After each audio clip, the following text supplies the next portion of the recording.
ಮಾಹಿತಿಯನ್ನ ಕೊಡೋದಕ್ಕೆ ನಮ್ಮ ಜೊತೆ ಬೀದರ್ನಿಂದ ಮಲ್ಲಿಕಾರ್ಜುನ ಮರಕಲೆ ಹಾಗೆ ಕಲಬುರಗಿಯಿಂದ ಓಂ ಪ್ರಕಾಶ್ ಜಾಯ್ನ್ ಆಗಿದ್ದಾರೆ. ಇಬ್ಬರಿಗೂ ಕೂಡ ನಮಸ್ತೆ, ಗುಡ್ ಮಾರ್ನಿಂಗ್. ಚಳಿ ಹೇಗಿದೆ ಬೀದರ್ನಲ್ಲಿ? ಮೊದಲಿಗೆ ಮಲ್ಲಿಕಾರ್ಜುನ್ ಮರಕಲೆ.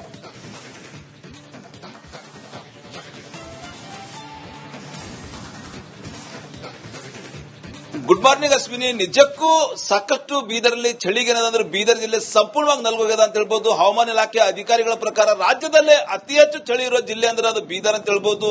ಸೆಕೆಂಡ್ ಜಿಲ್ಲೆ ಬಿಜಾಪುರ ಅಂತ ಹೇಳಿ ಅಧಿಕಾರಿಗಳು ಹೇಳ್ತಾ ಇದ್ದಾರೆ.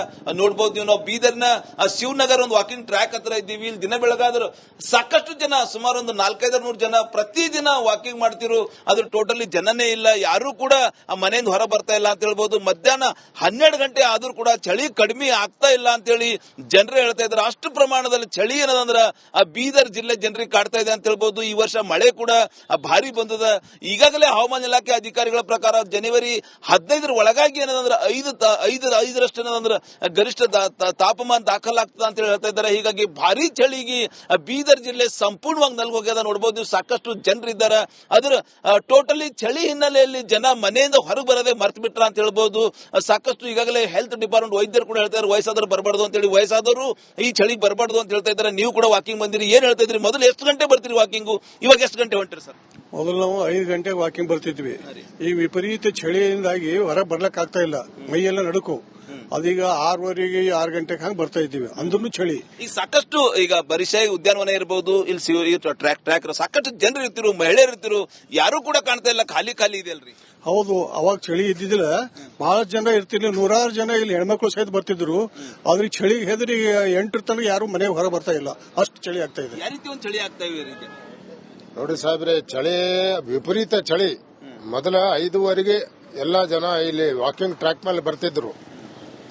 ಈ ಚಳಿಲಿಂದಾಗಿ ಕೆಲವು ಜನರಿಗೆ ಪಾರ್ಶ್ವವಾಯು ಹೊಡೆದ, ಲಕ್ವ ಹೊಡೆದು. ಫಾರ್ ಎಕ್ಸಾಂಪಲ್ ಇಲ್ಲಿ ಸಾತೋಳಿ ಅಂತದ, ಅಲ್ಲಿ ಒಬ್ಬ ಜಗನ್ನಾಥ್ ಬಂಗೂರಿ ಅಂತ ಒಬ್ಬರು ನಮ್ಮ ಹಳೆ ಮಿತ್ರ, ಅವ್ರ ಮೊನ್ನೆ ಫೋನ್ ಮಾಡಿದ್ರಂಗೆ ವಾಕಿಂಗ್ ಮಾಡ್ತಾನೆ ಅವರಿಗೆ ಲಕ್ವ ಹೊಡೆದು ಬಿಟ್ಟಿತ್ತು. ಅವರು ಕಾರವಾರ ಇವರು ಎಲ್ಲೆಲ್ಲೋ ಹಾಸ್ಪಿಟಲ್ಗೆ ಹೋಗಿ ಹೀಗೆ ಕರ್ಕೊಂಡು ಬಂದಾರ ಅಂತ ಹೇಳಿದ್ರು. ಈ ರೀತಿ ಈ ವೃದ್ಧರಿಗೆ, ವಯೋವೃದ್ಧ ಜನರಿಗೆ ಬಹಳ ತೊಂದರೆ ಆಗ್ಲತ್ತದ. ಮಧ್ಯಾಹ್ನ ಮೇಲೆ ಅವರು ವಾಕಿಂಗ್ ಮಾಡಬೇಕಾಗ್ಲತ್ತದ ಅನಿವಾರ್ಯ. ಭಾರಿ ಚಳಿ ಹಿನ್ನೆಲೆಯಲ್ಲಿ ಸಾಕಷ್ಟು ಅನಾರೋಗ್ಯ ಕೂಡ ಕಾಡ್ತಾ ಇದೆ ಅಂತ ಹೇಳ್ತಾ ಇದ್ದಾರೆ. ಸಾಕಷ್ಟು ಜನ ಇರ್ತಿರ್ರಿ, ವಾಕಿಂಗ್ ಬರ್ತೀರಿ, ಮಹಿಳೆಯರು ಬರ್ತೀರಿ, ಯಾರು ಕೂಡ ಕಾಣ್ತಾ ಇಲ್ಲ. ಅದೇ ಸರ್, ಈ ವರ್ಷ ಬೀದರ್ಕ ಮಳಿನೂ ಬಹಳ ಆಗ್ಯದ.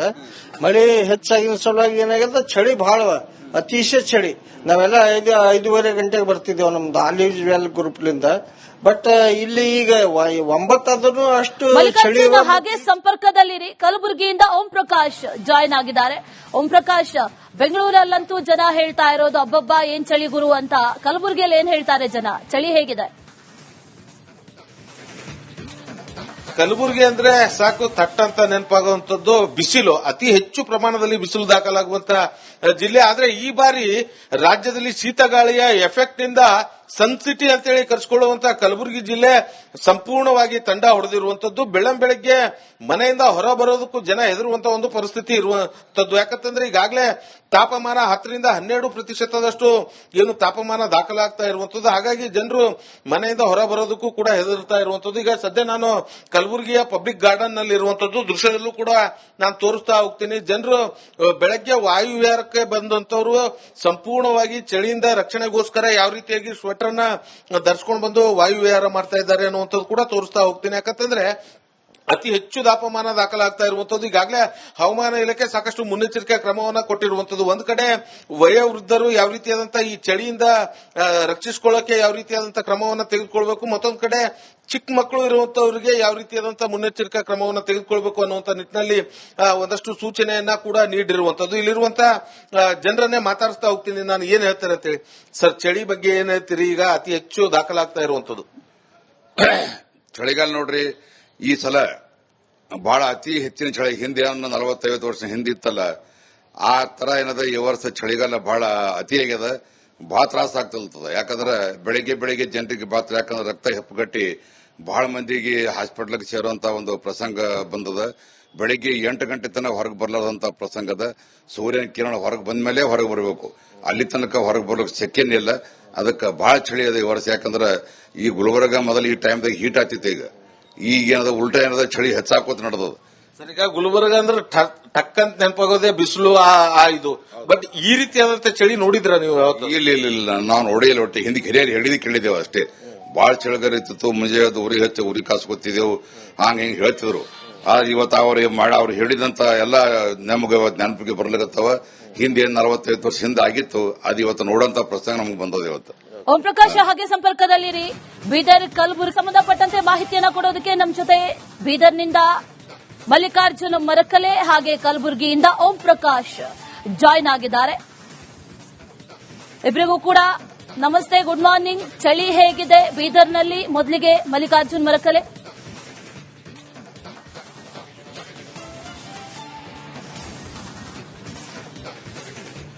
Good morning Ashwini. ನಿಜಕ್ಕೂ ಸಾಕಷ್ಟು ಬೀದರಲ್ಲಿ ಚಳಿಗೇನದಂದ್ರೆ ಬೀದರ್ ಜಿಲ್ಲೆ ಸಂಪೂರ್ಣವಾಗಿ ನಲ್ಗೋಗ್ಯದ ಅಂತ ಹೇಳ್ಬೋದು. ಹವಾಮಾನ ಇಲಾಖೆ ಅಧಿಕಾರಿಗಳ ಪ್ರಕಾರ ರಾಜ್ಯದಲ್ಲೇ ಅತಿ ಹೆಚ್ಚು ಚಳಿ ಇರೋ ಜಿಲ್ಲೆ ಅಂದ್ರೆ ಅದು ಬೀದರ್ ಅಂತ ಹೇಳ್ಬೋದು.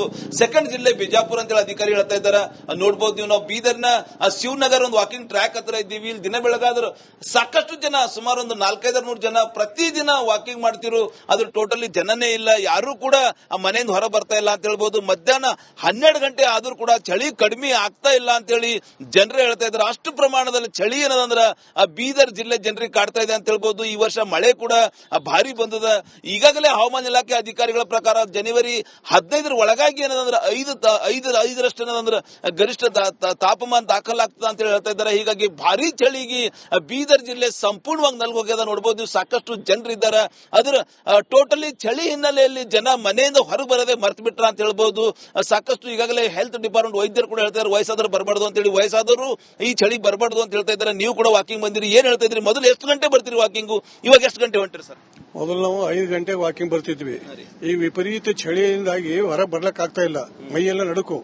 ಅದೀಗ 6:30 6 ಗಂಟೆಗೆ ಹಂಗೆ ಬರ್ತಾ ಇದ್ದೀವಿ, ಅಂದ್ರೂ ಚಳಿ. ಈಗ ಸಾಕಷ್ಟು ಈಗ ಬರಿಶಾಯಿ ಉದ್ಯಾನವನ ಇರಬಹುದು, ಇಲ್ಲಿ ಟ್ರ್ಯಾಕ್ ಸಾಕಷ್ಟು ಜನರು ಇರ್ತಿರು, ಮಹಿಳೆಯರು ಇರ್ತಿರು, ಯಾರು ಕೂಡ ಕಾಣ್ತಾ ಇಲ್ಲ, ಖಾಲಿ ಇದೆ ಅಲ್ರಿ? ಹೌದು, ಅವಾಗ ಚಳಿ ಇದ್ದಿದ್ದಿಲ್ಲ, ಬಹಳ ಜನ ಇರ್ತಿರ್ಲಿ, 100 ಜನ ಇಲ್ಲಿ ಹೆಣ್ಮಕ್ಳು ಸಹಿತ ಬರ್ತಿದ್ರು. ಆದ್ರೆ ಚಳಿಗೆ ಹೆದರಿ 8 ತನಕ ಯಾರು ಮನೆಗೆ ಹೊರ ಬರ್ತಾ ಇಲ್ಲ, ಅಷ್ಟು ಚಳಿ ಆಗ್ತಾ ಇದೆ. ಯಾವ ರೀತಿ ಒಂದು ಚಳಿ ಆಗ್ತಾ ಇದೆ ನೋಡಿ ಸಾಹೇಬ್ರೆ, ಚಳಿ ವಿಪರೀತ ಚಳಿ. ಮೊದಲ 5:15 ಎಲ್ಲಾ ಜನ ಇಲ್ಲಿ ವಾಕಿಂಗ್ ಟ್ರ್ಯಾಕ್ ಮೇಲೆ ಬರ್ತಿದ್ರು.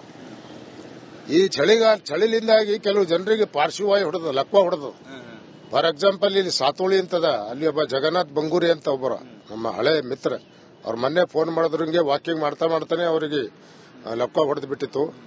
ಅವರು ಕಾರವಾರ ಎಲ್ಲೆಲ್ಲೋ ಹಾಸ್ಪಿಟಲ್ಗೆ ಹೋಗಿ ಹೀಗೆ ಕರ್ಕೊಂಡು ಬಂದಾರ ಅಂತ ಹೇಳಿದ್ರು.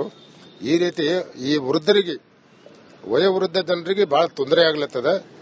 ಮಧ್ಯಾಹ್ನ ಮೇಲೆ ಅವರು ವಾಕಿಂಗ್ ಮಾಡಬೇಕಾಗ್ಲತ್ತದ ಅನಿವಾರ್ಯ. ಭಾರಿ ಚಳಿ ಹಿನ್ನೆಲೆಯಲ್ಲಿ ಸಾಕಷ್ಟು ಅನಾರೋಗ್ಯ ಕೂಡ ಕಾಡ್ತಾ ಇದೆ ಅಂತ ಹೇಳ್ತಾ ಇದ್ದಾರೆ. ಸಾಕಷ್ಟು ಜನ ಇರ್ತಿರ್ರಿ, ವಾಕಿಂಗ್ ಬರ್ತೀರಿ, ಮಹಿಳೆಯರು ಬರ್ತೀರಿ, ಯಾರು ಕೂಡ ಕಾಣ್ತಾ ಇಲ್ಲ. ಅದೇ ಸರ್, ಈ ವರ್ಷ ಬೀದರ್ಕ ಮಳಿನೂ ಭಾಳ ಆಗ್ಯದ. ಮಳಿ ಹೆಚ್ಚಾಗಿನ ಸಲುವಾಗಿ ಏನಾಗ್ಯದ, ಚಳಿ ಭಾಳ, ಅತಿಶಯ ಚಳಿ. ನಾವೆಲ್ಲ 5:30 ಗಂಟೆಗೆ ಬರ್ತಿದ್ದೇವೆ ನಮ್ದು ಆಲಿವ್ ವೆಲ್ ಗ್ರೂಪ್ಲಿಂದ. ಬಟ್ ಇಲ್ಲಿ ಈಗ 9 ಆದ್ರೂ ಅಷ್ಟು ಚಳಿ. ಹಾಗೆ ಸಂಪರ್ಕದಲ್ಲಿರಿ. ಕಲಬುರಗಿಯಿಂದ ಓಂ ಪ್ರಕಾಶ್ ಜಾಯ್ನ್ ಆಗಿದ್ದಾರೆ. ಓಂ ಪ್ರಕಾಶ್, ಬೆಂಗಳೂರಲ್ಲಂತೂ ಜನ ಹೇಳ್ತಾ ಇರೋದು ಅಬ್ಬಬ್ಬಾ ಏನ್ ಚಳಿ ಗುರು ಅಂತ. ಕಲಬುರಗಿಯಲ್ಲಿ ಏನ್ ಹೇಳ್ತಾರೆ ಜನ? ಚಳಿ ಹೇಗಿದೆ? ಕಲಬುರಗಿ ಅಂದ್ರೆ ಸಾಕು ಥಟ್ ಅಂತ ನೆನಪಾಗುವಂತದ್ದು ಬಿಸಿಲು. ಅತಿ ಹೆಚ್ಚು ಪ್ರಮಾಣದಲ್ಲಿ ಬಿಸಿಲು ದಾಖಲಾಗುವಂತ ಜಿಲ್ಲೆ. ಆದ್ರೆ ಈ ಬಾರಿ ರಾಜ್ಯದಲ್ಲಿ ಶೀತಗಾಳಿಯ ಎಫೆಕ್ಟ್ ನಿಂದ ಸನ್ ಸಿಟಿ ಅಂತೇಳಿ ಕರೆಸಿಕೊಳ್ಳುವಂತ ಕಲಬುರಗಿ ಜಿಲ್ಲೆ ಸಂಪೂರ್ಣವಾಗಿ ತಂಡ ಹೊಡೆದಿರುವಂತದ್ದು. ಬೆಳಗ್ಗೆ ಮನೆಯಿಂದ ಹೊರ ಬರೋದಕ್ಕೂ ಜನ ಹೆದರುವಂತ ಒಂದು ಪರಿಸ್ಥಿತಿ ಇರುವಂತದ್ದು. ಯಾಕಂತಂದ್ರೆ ಈಗಾಗಲೇ ತಾಪಮಾನ 10ರಿಂದ 12% ಏನು ತಾಪಮಾನ ದಾಖಲಾಗ್ತಾ ಇರುವಂತದ್ದು. ಹಾಗಾಗಿ ಜನರು ಮನೆಯಿಂದ ಹೊರ ಬರೋದಕ್ಕೂ ಕೂಡ ಹೆದರ್ತಾ ಇರುವಂತದ್ದು. ಈಗ ಸದ್ಯ ನಾನು ಕಲಬುರಗಿಯ ಪಬ್ಲಿಕ್ ಗಾರ್ಡನ್ ನಲ್ಲಿ ಇರುವಂತದ್ದು ದೃಶ್ಯದಲ್ಲೂ ಕೂಡ ನಾನು ತೋರಿಸ್ತಾ ಹೋಗ್ತೀನಿ. ಜನರು ಬೆಳಗ್ಗೆ ವಾಯುವಿಹಾರಕ್ಕೆ ಬಂದಂತವರು ಸಂಪೂರ್ಣವಾಗಿ ಚಳಿಯಿಂದ ರಕ್ಷಣೆಗೋಸ್ಕರ ಯಾವ ರೀತಿಯಾಗಿ ಸ್ವೆಟರ್ ಅನ್ನ ಧರಿಸಿಕೊಂಡು ಬಂದು ವಾಯುವಿಹಾರ ಮಾಡ್ತಾ ಇದ್ದಾರೆ ಅನ್ನುವಂಥದ್ದು ಕೂಡ ತೋರಿಸ್ತಾ ಹೋಗ್ತೀನಿ. ಯಾಕಂತಂದ್ರೆ ಅತಿ ಹೆಚ್ಚು ತಾಪಮಾನ ದಾಖಲಾಗ್ತಾ ಇರುವಂತದ್ದು. ಈಗಾಗಲೇ ಹವಾಮಾನ ಇಲಾಖೆ ಸಾಕಷ್ಟು ಮುನ್ನೆಚ್ಚರಿಕೆ ಕ್ರಮವನ್ನ ಕೊಟ್ಟಿರುವಂತದ್ದು. ಒಂದು ಕಡೆ ವಯೋವೃದ್ಧರು ಯಾವ ರೀತಿಯಾದಂತಹ ಈ ಚಳಿಯಿಂದ ರಕ್ಷಿಸಿಕೊಳ್ಳಕ್ಕೆ ಯಾವ ರೀತಿಯಾದಂತಹ ಕ್ರಮವನ್ನ ತೆಗೆದುಕೊಳ್ಬೇಕು, ಮತ್ತೊಂದು ಕಡೆ ಚಿಕ್ಕ ಮಕ್ಕಳು ಇರುವಂತವರಿಗೆ ಯಾವ ರೀತಿಯಾದಂತಹ ಮುನ್ನೆಚ್ಚರಿಕಾ ಕ್ರಮವನ್ನು ತೆಗೆದುಕೊಳ್ಬೇಕು ಅನ್ನುವಂತ ನಿಟ್ಟಿನಲ್ಲಿ ಒಂದಷ್ಟು ಸೂಚನೆಯನ್ನ ಕೂಡ ನೀಡಿರುವಂತದ್ದು. ಇಲ್ಲಿರುವಂತಹ ಜನರನ್ನೇ ಮಾತಾಡಿಸ್ತಾ ಹೋಗ್ತೀನಿ ನಾನು, ಏನ್ ಹೇಳ್ತಾರೆ ಅಂತೇಳಿ. ಸರ್, ಚಳಿ ಬಗ್ಗೆ ಏನ್ ಹೇಳ್ತೀರಿ? ಈಗ ಅತಿ ಹೆಚ್ಚು ದಾಖಲಾಗ್ತಾ ಇರುವಂತದ್ದು ಚಳಿಗಾಲ ನೋಡ್ರಿ, ಈ ಸಲ ಬಹಳ ಅತಿ ಹೆಚ್ಚಿನ ಚಳಿ. ಹಿಂದೆ 40-50 ವರ್ಷ ಹಿಂದೆ ಇತ್ತಲ್ಲ, ಆ ತರ ಏನದ ಈ ವರ್ಷ ಚಳಿಗಾಲ ಬಹಳ ಅತಿ ಆಗ್ಯದ. ಬಹಳ ತ್ರಾಸ ಆಗ್ತಿರ್ತದ. ಯಾಕಂದ್ರೆ ಬೆಳಿಗ್ಗೆ ಜನರಿಗೆ ಬಾತ್ರ, ಯಾಕಂದ್ರೆ ರಕ್ತ ಹೆಪ್ಪುಗಟ್ಟಿ ಬಹಳ ಮಂದಿಗೆ ಹಾಸ್ಪಿಟಲ್ಗೆ ಸೇರುವಂತ ಒಂದು ಪ್ರಸಂಗ ಬಂದದ. ಬೆಳಿಗ್ಗೆ 8 ಗಂಟೆ ತನಕ ಹೊರಗೆ ಬರ್ಲಾರ್ದಂತ ಪ್ರಸಂಗದ. ಸೂರ್ಯನ ಕಿರಣ ಹೊರಗೆ ಬಂದ ಮೇಲೆ ಹೊರಗೆ ಬರಬೇಕು, ಅಲ್ಲಿ ತನಕ ಹೊರಗೆ ಬರ್ಲಿಕ್ಕೆ ಶಕ್ಯನೇ ಇಲ್ಲ. ಅದಕ್ಕೆ ಬಹಳ ಚಳಿ ಅದ ಈ ವರ್ಷ. ಯಾಕಂದ್ರೆ ಈ ಗುಲ್ಬರ್ಗ ಮೊದಲು ಈ ಟೈಮ್ದಾಗ ಹೀಟ್ ಆಗ್ತಿತ್ತು, ಈಗ ಏನದ ಉಲ್ಟಾ ಏನದ ಚಳಿ ಹೆಚ್ಚಾಕೋತ ನಡೆದದ. ಸರ್, ಈಗ ಗುಲ್ಬರ್ಗ ಅಂದ್ರೆ ಟಕ್ ಅಂತ ನೆನಪಾಗೋದೇ ಬಿಸಿಲು ಇದು. ಬಟ್ ಈ ರೀತಿಯಾದಂತ ಚಳಿ ನೋಡಿದ್ರ ನೀವು ಯಾವತ್ತು? ಇಲ್ಲ ನಾವು ನೋಡಿಲ್ಲ. ಒಟ್ಟು ಹಿಂದೆ ಹಿರಿಯರು ಹೇಳಿದ್ ಕೇಳಿದ್ದೇವೆ ಅಷ್ಟೇ. ಬಹಳ ಚಳಿಗಾರ ಇರ್ತಿತ್ತು, ಮುಂಜಾನೆ ಉರಿ ಹಚ್ಚ ಉರಿ ಕಾಸ್ಕೊತಿದ್ದೆವು, ಹಿಂಗ್ ಹೇಳ್ತಿದ್ರು. ಇವತ್ತು ಅವ್ರು ಹೇಳಿದಂತ ಎಲ್ಲ ನಮ್ಗೆ ನೆನಪಿಗೆ ಬರ್ಲಿಕತ್ತವ. ಹಿಂದೆ 45 ವರ್ಷ ಹಿಂದೆ ಆಗಿತ್ತು, ಅದು ಇವತ್ತು ನೋಡೋಂತ ಪ್ರಸಂಗ ನಮ್ಗೆ ಬಂದದ ಇವತ್ತು. ಓಂ ಪ್ರಕಾಶ್, ಹಾಗೆ ಸಂಪರ್ಕದಲ್ಲಿರಿ. ಬೀದರ್ ಕಲಬುರಗಿಯಲ್ಲಿ ಯಾವ ರೀತಿಯಾಗಿ ಪರಿಸ್ಥಿತಿ ಇದೆ, ಚಳಿ ಯಾವ ರೀತಿ ಇದೆ ಅಂತ ನಮ್ಮ ಪ್ರತಿನಿಧಿ